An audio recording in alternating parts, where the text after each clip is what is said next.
लगातार नमस्कार, कल की तैयारी में आपका स्वागत है। मैं हूं मनीष मीनूगिरी और अगले आधे घंटे में बताऊंगा भारतीय बाजारों में आज क्या हुआ, क्योंकि आज भारतीय बाजार का मूड बेहद शानदार देखने को मिला है और ऐसे में हमारे तमाम दर्शकों के पोर्टफोलियो पर भी इसका असर देखने को मिल रहा होगा, क्योंकि कई सारे स्टॉक्स हैं जिसमें हमने वापस से तेजी बनती हुई दिखी है। तो इस शो में आप भी अपने सवाल पूछ सकते हैं, क्योंकि ये ऐसा शो है जो आपका शो है, जिसमें आप अपने सवाल पूछते हैं और हमारे जो जानकार होते हैं आपकी मदद करते हैं। तरीका बेहद आसान है। आपको जो है अपना नाम, अपने शहर का नाम और जो भी शेयर आपके पोर्टफोलियो में जिस भाव पे लिया है, ये तमाम जानकारी आपको इस नंबर पर व्हाट्सअप करना है। इसके अलावा सोशल मीडिया का ज़माना है, तो इटनॉ स्वदेश के ट्विटर फेसबुक पेज पे जाइए, इटनॉ स्वदेश को फॉलो कीजिए, वहाँ भी आप अपने सवाल भेज सकते हैं। बस आपको केकेटी लिखना है, यानी कल की तैयारी स्पेस देना और अपना सवाल भेज देना है। इसके अलावा एक और तरीका है, कल की तैयारी शो को यूट्यूब पे जाइए, वहाँ देखिए कमेंट बॉक्स में भी आप अपने सवाल भेज सकते हैं। वहाँ भी आपको अपना नाम, अपने शहर का नाम, तमाम जानकारी लिखनी होगी। ये जरूर लिखिए कौन सा शेयर आपके पोर्टफोलियो में है, किस भाव पे लिया है आपने, कितने शेयर लिया, जिससे कि हमारे जानकारों को मदद मिलेगी आपकी मदद करने में, और इससे वो आसानी से समझ पाएंगे कि कौन सा शेयर किस भाव पे आपने लिया और आपको अब क्या करना चाहिए। लेकिन आज बाजार का मूड देखिए, आज का बाजार का मूड कहीं ना कहीं हमने देखा कि बेहतर देखने को मिला। लगातार तेजी का हैट्रिक लगता हुआ दिखा। निफ्टी का इंट्राडे का हाई देखिए और क्लोजिंग देखिए, इससे आप समझ जाएंगे बाजार में कितनी मजबूती देखने को मिल रही थी। आज के ट्रेड में 19,423 का हाई है, 19,411 पे निफ्टी बंद हुआ, यानी कि दिन के ऊपरी स्तर के आसपास ही निफ्टी बंद होने में कामयाब हुआ। खासतौर पर लास्ट के एक घंटे में जिस तरीके से तेजी बढ़ी है, जिस तरीके से मंदी करने वाले पीछे आए हैं, तेजी करने वाले अब कहीं ना कहीं फ्रंट फुट पे आ गए हैं, वो ये संकेत दिखा रहा है कि बाजार में जोश है। कह सकते हैं कि दिवाली से पहले एक मजबूत रैली की शुरुआत होती हुई दिख रही है। अब बैंक निफ्टी देखिए, वहाँ भी तेजी का रुझान देखने को मिला। हालांकि बैंक निफ्टी अभी भी पूरी तरह से रफ्तार में नहीं आया है, ये भी दिन के ऊपरी स्तर के आसपास ही बंद हुआ। बैंक निफ्टी का आज का हाई देखिए 43,640 है, बंद हम कहाँ हुए, 43,619 के आसपास, यानी कि अपने हाई के आसपास ही लास्ट के कुछ मिनटों में जो है बैंक निफ्टी पहुंचा, उसके आसपास ही बंद होने में कामयाब हुआ। और अब रेशियो देखे शेयरों का, निफ्टी 50 के 50 में से 45 ऐसे शेयर थे जहां तेजी थी। निफ्टी बैंक निफ्टी में देखिए 12 में से 9 ऐसे शेयर थे जहां तेजी का रुझान देखने को मिल रहा था, 3 शेयर थे जहां दबाव देखने को मिलता। लेकिन इससे इतर अब एक और इंडेक्स देखिए, जिससे आप समझेंगे कि बाजार में कितनी मजबूती देखने को मिली है। जब बाजार में गिरावट आया था तो मिड कैप और स्मॉल कैप इंडेक्स में काफ़ी तेज गिरावट देखने को मिली थी, लेकिन आज वापस से स्मॉल कैप इंडेक्स रिकॉर्ड ऊंचाई पर बंद होने में कामयाब हो गया, और ये संकेत दिखा रहा है कि बाजार में कहीं ना कहीं चौतरफा खरीदारी है। आज काफ़ी दिनों के बाद, पिछले हफ्ते हमने देखा था ऑटो स्टॉक्स में थोड़ा दबाव देखने को मिला था, आज फ्रंट फुट पे आते हुए देखिए ऑटो स्टॉक्स से, तमाम ऑटो स्टॉक्स देखे जिसमें आज के ट्रेड में कई सारे जिसमें मजबूती देखने को मिला। बजाज ऑटो जैसे स्टॉक्स देखिए जिसमें कि आज के ट्रेड में हमने देखा मजबूती देखने को मिली। इसके अलावा आयशर मोटर, हीरो मोटोकॉर्प जैसे स्टॉक्स थे जहाँ खरीदारी देखने को मिली। मेटल में देखिए आज टाटा स्टील में वापस से खरीदारी का रुझान बनता हुआ दिखा। बजाज फाइनेंस, एक्सिस बैंक जैसे स्टॉक्स थे जहाँ मजबूती देखने को मिली। मेटल में एक और शेयर देखे हिंडाल्को, जहाँ मजबूती देखने को मिली। ऑटो में महिंद्रा में खरीदारी देखने को मिली। तो ये लार्ज कैप स्टॉक्स है जहां खरीदारी देखने को मिली। लेकिन अब कुछ स्मॉल कैप स्टॉक्स देखिए, कई स्टॉक्स है जिसमें आज अपर सर्किट लगता हुआ दिखा। लेकिन कुछ स्टॉक्स देखिए, जेके लक्ष्मी सीमेंट, रेनका शुगर, इसके अलावा एक्साइड, सुजलॉन, हुडको जैसे स्टॉक्स है जहां मजबूती देखने को मिली। आज बाजार में एक और ट्रेंड देखने को मिला, कम वैल्यू वाले शेयर जो है ना, 10 रुपये, 12 रुपये, 15 रुपये, 20 रुपये वाले शेयर, वहां आज के ट्रेड में मजबूती देखने को मिली है। हालांकि इन स्टॉक्स में थोड़ा संभल के रहने की जरूरत है, मैं तमाम निवेशकों से यही कहूंगा। जैसे जयप्रकाश पावर देखिए 11 रुपये का शेयर, यहाँ अच्छी मजबूती थी।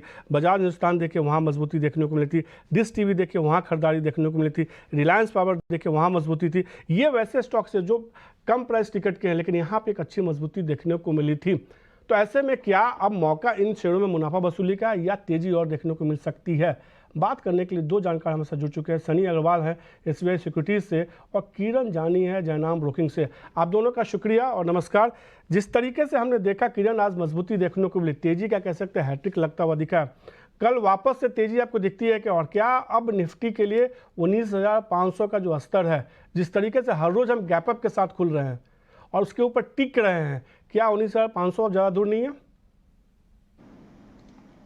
Good afternoon. सो ओवरऑल अगर मार्केट का रुख हम देखें तो काफी सारा हम देख रहे हैं कि बुलिशनेस के अंदर मार्केट आ चुका है। टेक्निकली जहां पे हम एक एक्सट्रीम ओवरसोल्ड टेरिटरी के अंदर ट्रेड कर रहे हैं, वहां से हम न्यूट्रल जोन के अंदर आ चुके हैं बैंक निफ्टी कहीं न कहीं अपनी 20 डेज़ और 200 डेज़ मूविंग एवरेज के ऊपर ट्रेड कर रहा है। हालाँकि लास्ट 3 दिन से कंटिन्यूअसली हम देख रहे हैं, इनफैक्ट लास्ट 4 दिन से कंटिन्यूअसली हम देख रहे हैं कि doji candlesticks pattern bank Nifty form कर रही है, लेकिन जो ट्रेंड है वो क्लियर कट हमें दिख रहा है कि अपवर्ड ट्रेंड है।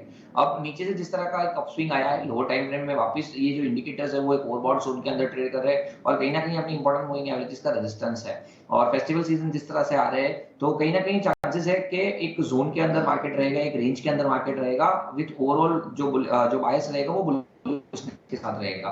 तो रेंज की अगर हम बात करें तो निफ्टी में जैसे आपने बताया कि 19,500 एक साइकोलॉजिकल रेजिस्टेंस रहेगा, 19,500 के आसपास की कॉल रेटिंग भी मजबूत हुई है। तो कहीं न कहीं अब यहाँ से कोई चेज़ किया ना जाए मार्केट को, डिप आता है तो डिप में बाय कीजिए और नीचे में भी 19,300 एक स्ट्रॉन्ग सपोर्ट बन रहा है जिस तरह से पुट राइटिंग हुई है। सो 19,300 19,500 एक रेंज रहेगी। कोई भी गिरावट आती है 19,300 के आसपास तो हमें बाय करना चाहिए और प्रॉफिट बुकिंग के लिए आप 19,500 19,600 का लेवल देखिए। अगर वहां पे मार्केट जाती है तो चेज मत कीजिए, आप प्रॉफिट बुक करके वेट एंड वॉच कर सकते हो, नीचे में आपको वापस एक मौका मिलेगा। बैंक निफ्टी की अगर हम बात करें तो बैंक निफ्टी हाल फिलहाल ही अपनी 200 डेज मूविंग एवरेज जो 43,200 है उसके ऊपर सस्टेन हुई है। लास्ट 2 दिन से हम देख रहे हैं कि कंटिन्यूअसली एवरेज के ऊपर सस्टेन है। सो कहीं ना कहीं 43,200 एक स्ट्रॉन्ग सपोर्ट हो चुका है।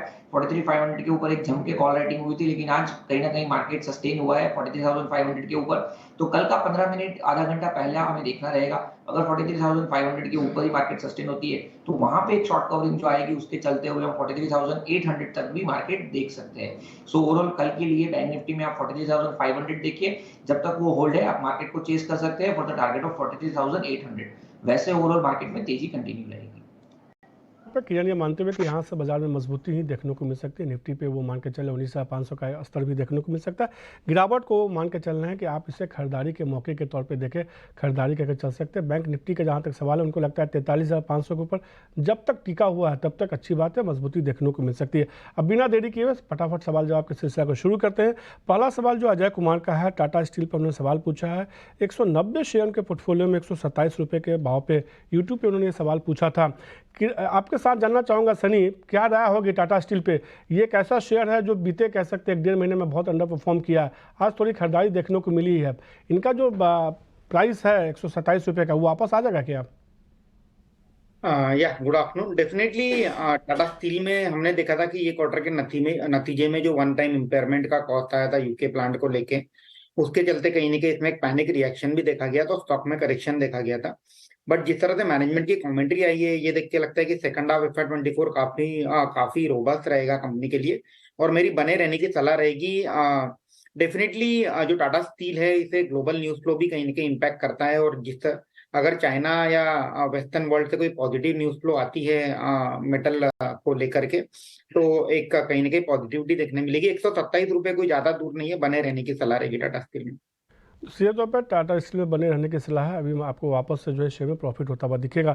जो अगला सवाल है जिस पे जानकार ने, हमारे दर्शकों ने सवाल पूछा, प्रभाकर का मुंबई से सवाल है। वो जानना चाहते हैं कि स्टर्लिंग एंड विल्सन के उनके पास शेयर हैं, उन्होंने जो है 1,000 शेयर लिए हैं 393 रुपये के भाव पे। वो जानना चाहते हैं कि क्या करें, अभी उनको नुकसान हो रहा है। क्या राय होगी इस पर किरण आपकी? विल्सन की अगर हम बात करें तो रिसेंटली एक ब्रेकआउट हमने देखा था ट्रिपल बॉटम के आसपास चलते हुए 330 वाला स्टॉक ऊपर में कहीं ना कहीं 400 तक गया था। वहां से देखिए तो कंटिन्यूअसली स्टॉक एक फॉलिंग चैनल के अंदर ट्रेड कर रहा है और अपने सभी इंपॉर्टेंट मूविंग एवरेज के नीचे ट्रेड कर रहा है। एक पैनिक बॉटम इसने कहीं ना कहीं 255 के आसपास बनाया है। सो ओवरऑल 255 के स्टॉप लॉस के साथ इनको होल्ड रखना चाहिए। इमीडिएट लेवल पे 320 का टारगेट देख रहे हैं, जैसे 320 क्रॉस होगा इनको एक अपस्विंग मिलेगी। तो एज ऑफ नाउ मेरे हिसाब से इनको होल्ड रखना चाहिए 250 के स्ट्रिक्ट स्टॉप लॉस के साथ। तो सीधे तौर पर प्रभाकर जी, आप इसमें 250 का स्टॉपर्स लगाए, फिर शेयर को होल्ड के रखिए। अगर 300 के ऊपर जाता है तो आपस से मजबूती देखने को मिलेगी। जो अगला सवाल है, मुकेश कुमार जी ने उत्तर प्रदेश से भेजा है, सुजलॉन के बारे में जानना चाहते हैं। इनके पोर्टफोलियो में 1500 शेयर है 7.25 रुपये के भाव पे। सबसे पहले तो मुकेश जी बधाई हो, 3 गुना से ज़्यादा आपको जो है इसमें 3 गुना 7 5 गुना से ज़्यादा आपको इसमें प्रॉफिट हो रहा है। सनी, मैं जानना चाहता हूं क्या करें इस शेयर में, क्योंकि इस शेयर में जिस तरीके से तेजी देखने को मिली, इस साल ही देखिए शेयर में करीब 250% से ज़्यादा का रिटर्न देखने को मिला है, एक अच्छी मजबूती देखने को मिली है, इनको एक अच्छा खासा मुनाफा मिल रहा है। क्या आप ऐसा सलाह देंगे कि 50% मुनाफा बुक कर ले, या आपको लगता है कि नहीं भी और तेज़ी देखने को मिल सकती है, होल्ड करना चाहिए? या डेफिनेटली मनीष जी, पहले तो मैं बधाई देना चाहूंगा मुकेश जी को, काफी अच्छे प्रॉफिट पे बैठे हुए हैं। 7 रुपए में लेकर के 35 का दाम है और जिस तरह से अब ये शेयर का बढ़ा है, हालांकि दाम 35-36 रुपए, पर मार्केट कैप काफी बढ़ गया है, तो मेरी यही राय रहेगी कि पार्शियली प्रॉफिट बुक कर लेना चाहिए इसमें। 50% 60% तक का प्रॉफिट बुक करके बाकी के जो शेयर्स हैं जो फ्री हैं वो रखे रहने दीजिए। रिन्यूएबल एनर्जी की स्टोरी काफी स्ट्रांग है, अगर मैं इंडिया में बात करता हूँ तो 50% प्रॉफिट बुक करने की डेफिनेटली राय रहेगी, बाकी के शेयर्स होल्ड कर सकते हैं। ये राय आते हुए सीधे तौर पे आपके लिए मुकेश जी कि आप इसमें चाहें तो 50% शेयरों में जो है मुनाफा वसूली करके निकल सकते हैं। एटलीस्ट ये होगा कि आपका कॉस्ट निकल जाएगा और जो मुनाफा भी आपके पास आ जाएगा। कई बार मुनाफा देखने के बजाय मुनाफा घर भी आना चाहिए। दिवाली का समय है, मुनाफा लीजिए, दिवाली पे उसको एंजॉय कीजिए उन पैसों से। जो अगला सवाल है लक्ष्मी नारायण जी का गुजरात से है। अदानी टोटल गैस के बारे में जानना चाहते हैं। 25 शेयर के पोर्टफोलियो में 922 रुपये के भाव पे। किरण, क्या राय होगी अदानी टोटल पे? अगर आप बात करें जिस तरह से ओवरऑल प्राइस हम देख रहे हैं, कहीं ना कहीं अदानी टोटल गैस एक लोअर लेवल के अंदर, या तो जो भी लंबी टाइम फ्रेम है वहां पे आप देखोगे तो कहीं ना कहीं फॉलिंग चैनल के अंदर घूम रहा है। एक्सट्रीम ओवरसोल्ड टेरिटरी के अंदर होने के बावजूद भी यहाँ पे हम कोई रिलीफ रैली देख नहीं रहे, तो कहीं ना कहीं वीक टेरिटरी के अंदर स्टॉक ट्रेड कर रहा है। रिसेंटली एक जो पैनिक बॉटम बनाया था 520 500 का, वो एक इनका स्ट्रिक्ट स्टॉप लॉस रहेगा। अगर 520 का लेवल ब्रेक होता है तो चांसेस है कि यहाँ पे और भी गिरावट आ सकती है जो 450 400 तक ले जा सकती है। तो मेरे हिसाब से कोई भी उछाल आता है तो निकल जाना चाहिए, या तो फिर 520 या तो 500 रुपए का एक स्ट्रिक्ट स्टॉप लॉस रह के ही होल्ड करे। एज ऑफ नाउ तो स्टॉक वीक लग रहा है, सजेशन यही रहेगा कि एक बार के लिए एक्सचेंज कर लीजिए। टोटल पे ये राय आते हुए अब तक हमने कई सारे शो पर चर्चा की है, फटाफट अंदाज में बाजार का भी मूड बताया कैसा रहा बाजार। लेकिन अब ये जानना भी है जोड़ी कि कौन सा शेयर है जहां निवेश के मौके बन रहे हैं। बात करते हैं वीआईपी स्टॉक्स की।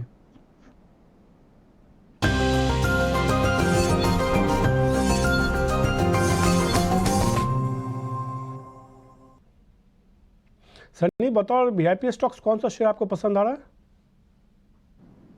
टॉपिक रहेगा APL Apollo tube limited. Current market price 1600 के आसपास है और मेरा प्राइस टारगेट रहेगा 2000 रुपीज का with investment horizon of 12 month. अगर हम कंपनी के कारोबार की बात करते हैं तो एक स्पेशलाइज ट्यूब मैन्युफैक्चरर है और at the same time company की जो कैपेसिटी है रिसेंटली 3.6 मिलियन टन से बढ़कर के 5 मिलियन टन होने की बात हुई है। इसमें जो इनका जो रायपुर का जो प्लांट है वो 1.5 मिलियन टन का प्लांट है, जो कि वैल्यू एडेड प्रोडक्ट का प्लांट है। और ये जो प्लांट है इसके चलते हुए जो वैल्यू एडेड प्रोडक्ट का जो कंट्रीब्यूशन है 55 to 60% से बढ़ करके 75% होने की उम्मीद है। हमें लगता है कि कंपनी FY24 में 790 करोड़ की और FY25 में 2100 करोड़ की फ्री कैश फ्लो दर्ज करेगी। 30 के पी मल्टीपल पे चल रही है, लॉन्ग टर्म पोर्टफोलियो में ऐड करना चाहिए। तो एपीएल अपोलो ट्यूब्स शेयर होगा जो उनको पसंद आ रहा है 2000 का। लंबी अवधि के बजाय आप कोई बता सकते हैं 12 महीने 18 महीने क्या सनी? 12 महीने का व्यू रहेगा। कितना? 12 महीने का। 12 महीने, एक साल कर दीजिए इसको। 12 महीने के अवधि के हिसाब से उन्हें खरीदारी करने की सलाह दी है। दूसरा शेयर कौन सा है? क्योंकि जहां तक मुझे याद है आप जब भी आते हैं 2 शेयर तो जरूर बताते हैं। मेरा दूसरा पिक रहेगा Mrs Bector food limited. Current market price तकरीबन 1150 के आसपास है और मेरा जो प्राइस टारगेट रहेगा 1358 1360 का प्राइस टारगेट रहेगा। कंपनी की अगर बिजनेस की बात करें तो बेसिकली 2 बिजनेस है, बिस्किट और बेकरी, और ये नॉर्थ इंडिया में काफी पॉपुलर ब्रांड है इनका, क्रीमिका और इंग्लिश ओवन करके ब्रांड है। और रिसेंटली कंपनी ने अपनी जो फुटप्रिंट है वो ग्रेजुअली पैन इंडिया एक्सपैंड करने के लिए काफी सारे एक्सपेंशन प्लान भी अनाउंस किए थे। उसमें से काफी सारे प्लांट अभी जो सेकंड हाफ FY24 है और FY25 में कमर्शियलाइज होंगे। और इसी के चलते जो कंपनी ने FY23 में जो 90 करोड़ का प्रॉफिट दर्ज किया था तकरीबन, ये हमें लगता है कि अगले 2 साल में ये जो प्रॉफिट है बढ़ करके 165 से 170 करोड़ का प्रॉफिट दर्ज करेगी कंपनी। 20-22% का ROE दर्ज करेगी अगले 2 साल में। एक काफी fast growing company FMCG space से है, बहुत रेयरली देखने मिलता है कि एफएमसीजी कंपनी इतने स्पीड से ग्रो हो रही है। लॉन्ग टर्म पोर्टफोलियो में ऐड करना चाहिए विद प्राइस टारगेट ऑफ 1358। तो मिस्टर वेक्टर फूड्स में खरीदारी कीजिए, 1358 रुपये का लक्ष्य होगा। इसके अलावा एपीएल अपोलो ट्यूब उनको पसंद आ रहा है, 2000 रुपये के लक्ष्य के साथ इसमें भी खरीदारी करने की सलाह होगी। दोनों शेयरों में 1 साल के नजरिए के हिसाब से आपको खरीदारी करनी है। किरण, आपकी तरफ से कौन से शेयर्स होंगे? तो हमारी तरफ से जो शेयर है दोनों बाई की है। पहला जो रहेगा वो चंबल फर्टिलाइजर रहेगा। चंबल फर्टिलाइजर में अगर आप डेली चार्ट देखोगे तो कहीं ना कहीं ट्रिपल बॉटम पैटर्न है, तो inverted head and shoulder pattern breakout हम कह सकते हैं। और प्राइस वाइज अगर आप देखोगे तो लॉन्ग बिल्डअप हमें क्लियरली देखने को मिल रहा है। तो चंबल फर्टिलाइजर 290 के आसपास की आज की क्लोजिंग है, हम लॉन्ग करके जाएंगे। 300 तक के हमारे टारगेट है। 284 एज अ स्टॉप लॉस हम मेंटेन करेंगे। सेफ्टी पॉइंट ऑफ व्यू हम आईटीसी यहाँ पे खरीदारी के लिए नेक्स्ट स्टॉक्स दे रहे हैं। आईटीसी का अगर आप चार्ट देखोगे तो क्लियर कट 3 बार पॉजिटिव डाइवर्जेंस हमें देखने को मिल रहा है। स्टॉक में 200 डेज मूविंग एवरेज का सपोर्ट भी है और कहीं ना कहीं अगर आप जो इंट्राडे चार्ट्स देखोगे तो वहाँ पे एक राउंडिंग बॉटम पैटर्न ब्रेकआउट भी हमें देखने को मिल रहा है। 435 के आसपास की क्लोजिंग भी हम लॉन्ग करके जाएंगे। 4400 का हमारा 444 का हमारा टारगेट रहेगा और 432 जैसा स्टॉप लॉस हम मेंटेन करेंगे। तो आईटीसी और चंबल फर्टिलाइजर आज के हमारे 2 बाय कॉल रहेंगे। समझिए किरण ने जो है ट्रेडिंग के हिसाब से 2 शेयर्स बताए। आईटीसी में उन्होंने केवल 2-3 रुपये नीचे का स्टॉप लॉस लगाया, 432 के स्टॉप लॉस के साथ खरीदारी की है। 444 रुपये का आईटीसी में टारगेट होगा। इसका दूसरा शेयर उनको चंबल फर्टिलाइजर पसंद आता है, इसमें खरीदारी करने की सलाह 300 रुपये के लक्ष्य के साथ खरीदारी करके चल सकते हैं। 284 रुपये का आपको इसमें स्टॉप लॉस लगाना, यहाँ से मजबूती देखने को मिल सकती है।